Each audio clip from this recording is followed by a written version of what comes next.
മൻസൂർ അൽ ഹല്ലാജ്. മൻസൂർ അൽ ഹല്ലാജിന്റെ ഏറ്റവും ഗുരുതരമായ ഒരു പാട്ടുണ്ട്. അത് സമീർ ബിൻസി തന്നെ നമുക്ക് പാടി അർത്ഥം പറഞ്ഞു തരുന്നുണ്ട്. സമീർ ബിൻസി എന്ന് പറയുന്ന സൂഫികളുടെ വളരെ അവരുടെ ഇടയിൽ അവരുടെ ആശയങ്ങളൊക്കെ ആളുകൾക്കിടയിൽ എത്തിക്കാൻ വേണ്ടി ശ്രമിക്കുന്ന ഒരാൾ. അദ്ദേഹം അത് പറഞ്ഞ് വിശദീകരിക്കുന്നത് ഒന്ന് കേൾക്കാം.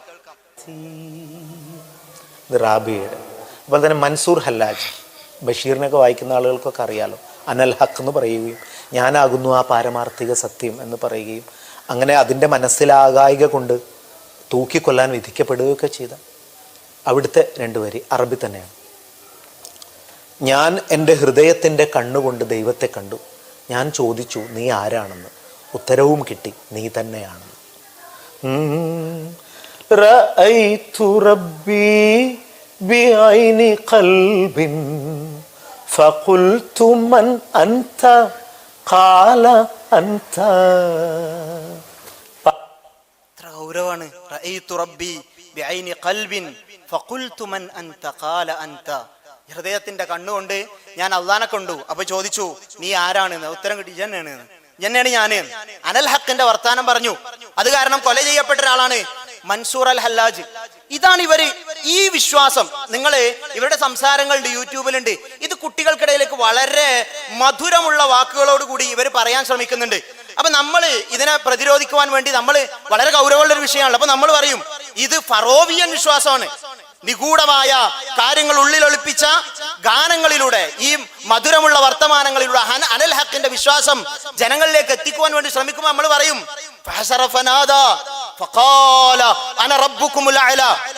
ആളുകളെ മുഴുവൻ ഒരുമിച്ച് കൂട്ടി ഞാനാണ് അല്ലാഹു എന്ന് പറഞ്ഞ അഹങ്കാരത്തിന്റെ ഫറോവിയൻ വർത്തമാനമാണ് ഇത് എന്ന് നമ്മൾ പറയുമ്പോ, അതുപോലെ തന്നെ നമ്രൂദ് പറഞ്ഞില്ലേ അന ഉഹീ വ ഉമീത്, ഞാനാണ് ജീവിപ്പിക്കുകയും മരിപ്പിക്കുകയും ചെയ്യുന്ന പടച്ചോൻ എന്ന അഹങ്കാരത്തോടു കൂടി പറഞ്ഞ ഈ അഹങ്കാരത്തിന്റെ വർത്തമാനമാണ് ഇത് എന്ന് പറയുമ്പോ സൂഫികൾ പറയും അത് രണ്ടും തമ്മിൽ കമ്പയർ ചെയ്യരുത്. കാരണം നമ്രൂദും ഫറോവയും ഒക്കെ പറഞ്ഞത് പിന്നെ ഞാൻ വലിയവനാണ് എന്ന ഔദ്ധത്യത്തിന്റെയും അഹംബോധത്തിന്റെയും അഹങ്കാരത്തിന്റെയും ഒക്കെ വർത്താനാണ്. പക്ഷെ ഞങ്ങൾ പറയണത് ഞങ്ങൾ ഒന്നുമല്ല എന്ന തിരിച്ചറിവിൽ നിന്ന് വളരെ വിനയത്തോടെ പറയണത് എന്താ, ഞാനാണ് പഠിച്ചോൻ, അനൽ ഹക്ക് എന്നാണ് പറഞ്ഞത്. അത് വിനയത്തോടു കൂടിയാണ് പറഞ്ഞത്. ഫറോവ പറഞ്ഞത് അഹങ്കാരത്തിന്റെ വർത്തമാനാണ് എന്നാണ്. അതിനെ വിശദീകരിക്കാൻ വേണ്ടി അവർ പറഞ്ഞത് എന്താ അറിയോ, യഥാർത്ഥത്തിലുള്ളത് അള്ളാഹു മാത്രമാണ് ഉള്ളത്. അതുകൊണ്ട് തന്നെ അവൻ ജീവനും വെള്ളവും ഭക്ഷണവും വായുവും എല്ലാം തരുന്നത് കൊണ്ടാണ് നമ്മൾ ഉള്ളത്. നമ്മളുടെ ജനനത്തിന് മുൻപോ മരണത്തിന് ശേഷമോ ഈ ദുനിയാവിൽ നമ്മളില്ല. അതുകൊണ്ട് തന്നെ ഈ ബോധമുള്ള സൂഫിയുടെ മനസ്സിൽ ഇങ്ങനെ വരികയാണ് എന്ത്, ഞാനില്ല.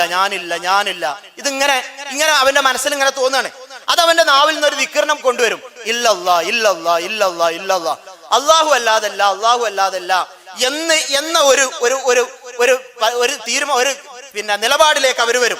അങ്ങനെ ഞാനില്ലെങ്കിൽ ഉള്ളത് അള്ളാഹു മാത്രമാണെങ്കിൽ ഈ താൽക്കാലികമായി ഉള്ള എന്നിലുള്ളതും അവൻ തന്നെയാണ് എന്ന ഒരു നിലപാട് അവർ പറയാണ്. അതുകൊണ്ടാണ് പിന്നെ ഞാനില്ലെങ്കിൽ പിന്നെ ഉള്ളത് ആരാണ്? ഇവിടെ ഉള്ളത് അള്ളാഹു ആണ്. അപ്പൊ എന്നിലും നിങ്ങളിലും എല്ലാരിലും ഉള്ളത് അള്ളാഹു തന്നെയാണ്. അതുകൊണ്ട് ഞങ്ങൾ വിനയത്തോടു കൂടി പറയാണ് എന്ത്, അനൽ ഹക്ക്, ഞാൻ തന്നെയാണ് പഠിച്ചോൻ എന്ന് പറയാണ്. അഫറഅയ്ത മനിത്തഖദ ഇലാഹഹു ഹവാ, സ്വന്തം ഇച്ഛയെ ദൈവമാക്കിയവനെ, ഇലാഹാക്കിയവനെ നീ കണ്ടുവോ എന്ന അള്ളാഹുവിന്റെ ചോദ്യം എത്ര ക്ലിയർ ആണ്. സ്വന്തം ഇഷ്ടങ്ങൾക്കനുസരിച്ച് പടച്ചോൻ അവരുടെ സ്വന്തം മനസ്സുകളുടെ ഇച്ഛകൾക്കനുസരിച്ച് കൊണ്ടുവരുന്ന ആളുകൾ. അള്ളാഹുവാണ് അൽ ഹക്ക്. നമ്മൾ പറയേണ്ടത് അതാണ്, അള്ളാഹുവാണ് അൽ ഹക്ക്. ദാലിക ബിഅന്നല്ലാഹ ഹുവൽ ഹക്ക്, അനൽ ഹക്ക് അല്ല. ദാലിക ബിഅന്നല്ലാഹ ഹുവൽ ഹക്ക്, അള്ളാഹു അവൻ തന്നെയാണ് ഹക്ക്. അവനാണ് മരിച്ചവരെ ജീവിപ്പിക്കുന്നവൻ, അവനാണ്. അവൻ തന്നെയാണ് എല്ലാ കാര്യത്തിനും കഴിവുള്ളവൻ. ഹുവൽ ഹക്ക് എന്നാണ് നമ്മൾ പറയേണ്ടത്. സൂഫിയുടേത് അഹങ്കാരം തന്നെയാണ്. സൂഫിയുടേത് അഹങ്കാരം തന്നെയാണ്. ഈ ലോകം മുഴുവൻ പടച്ച, ഇവിടെയുള്ള എല്ലാ സൗകര്യങ്ങളും നമുക്ക് സമ്മാനിച്ച പടച്ച റബ്ബിന് മുന്നിൽ കീഴൊതുങ്ങുന്നതിന് പകരം, അവന് മുന്നിൽ വിനയം കാണിക്കുന്നതിന് പകരം ഞാനാണ് പടച്ചവൻ എന്നുള്ള അഹങ്കാരത്തിന്റെ വർത്തമാനമാണത്. അതുപോലെ തന്നെ സൂഫിയുടെ അഹങ്കാരമാണ്. ഖുർആൻ വളരെ കൃത്യമായും പറഞ്ഞ ഈ സത്യത്തെ നിരാകരിക്കുകയാണ് അവർ ചെയ്യുന്നത്. അൽ കിബ്റു ബത്റുൽ ഹഖ്, സത്യത്തെ നിരാകരിക്കൽ അത് അഹങ്കാരമാണ് എന്ന് അള്ളാഹുവിന്റെ റസൂൽ സല്ലല്ലാഹു അലൈഹി വസല്ലമ നമ്മളോട് പഠിപ്പിച്ചെന്നതാണ്. അപ്പൊ അള്ളാഹുവിൽ വലയം പ്രാപിച്ച് ഫനാ എന്നാണ് അവർ പറയാം. അള്ളാഹുവിൽ വലയം പ്രാപിച്ച് ഞാൻ തന്നെ അള്ളാഹുവായി മാറുന്ന അവസ്ഥയല്ല അള്ളാഹു നമ്മളോട് പറഞ്ഞത്. വമാ ഖലഖ്തുൽ ജിന്ന വൽ ഇൻസ ഇല്ലാ ലിയഅ്ബുദൂൻ. മനുഷ്യനെയും ജിന്നുകളെയും ഒക്കെ പടച്ചിരിക്കുന്നത് അള്ളാഹുവിനെ ഇബാദത്തായി ചെയ്യുവാൻ വേണ്ടിയാണ്, അല്ലാതെ അള്ളാഹുവിൽ ലയിച്ച് അള്ളാഹുവായി മാറുവാനല്ല. കുട്ടികൾക്ക് പോലും അറിയാം വലം യകുല്ലഹു കുഫുവൻ അഹദ്, അള്ളാഹുവിന് തുല്യമായി ഒന്നുമേ ഇല്ല എന്നത് വളരെ ക്ലിയർ ആയും അള്ളാഹു സുബ്ഹാനഹു വ തആല നമുക്ക് പഠിപ്പിച്ചെന്നാണ്. ലൈസ കമിസ്ലിഹി ഷൈഉൻ, അവന് തുല്യമായി അള്ളാഹുവിന് തുല്യമായി ഒന്നുമില്ല. അവിടെയാണ് സൂഫി പറഞ്ഞത് എന്ത് അനൽ ഹഖ്, അള്ളാഹുവിന് തുല്യമായി ഒന്നുമില്ല എന്ന് അള്ളാഹു പ്രഖ്യാപിക്കും. സൂഫി പറയാണ് ഞാൻ ഉണ്ട്. അത് അഹങ്കാരം തന്നെയല്ലേ? ഫറോവ പറഞ്ഞ അതേ അഹങ്കാരത്തിന്റെ വർത്തമാനം തന്നെയാണ് അവര് പറയുന്നത്. വിനയമുള്ളവനാണെങ്കിൽ അള്ളാഹുവിന്റെ സൃഷ്ടിയാണെന്ന ബോധമുണ്ടെങ്കിൽ, അള്ളാഹുവാണ് എനിക്ക് ജീവനെ സമ്മാനിച്ചത് എന്ന ബോധമുണ്ടെങ്കിൽ, അള്ളാഹുവാണ് ഈ വെള്ളവും വെളിച്ചവും ഈ സൗകര്യങ്ങളും ഈ സൗന്ദര്യങ്ങളും എല്ലാം എനിക്ക് സമ്മാനിച്ചത് എന്ന ബോധമുണ്ടെങ്കിൽ പറയേണ്ടത് വിനയത്തോടെ അന അബ്ദുല്ലാ എന്നാണ്, ഞാൻ അള്ളാഹുവിന്റെ അടിമയാണ് എന്നതാണ്. അതാണ് വിനയം. അന അബ്ദുൽ ഹഖ്, ഞാൻ അള്ളാഹുവിന്റെ അൽ ഹഖായ അള്ളാഹുവിന്റെ അടിമയാണ് എന്ന വിശ്വാസമാണ് വേണ്ടത്.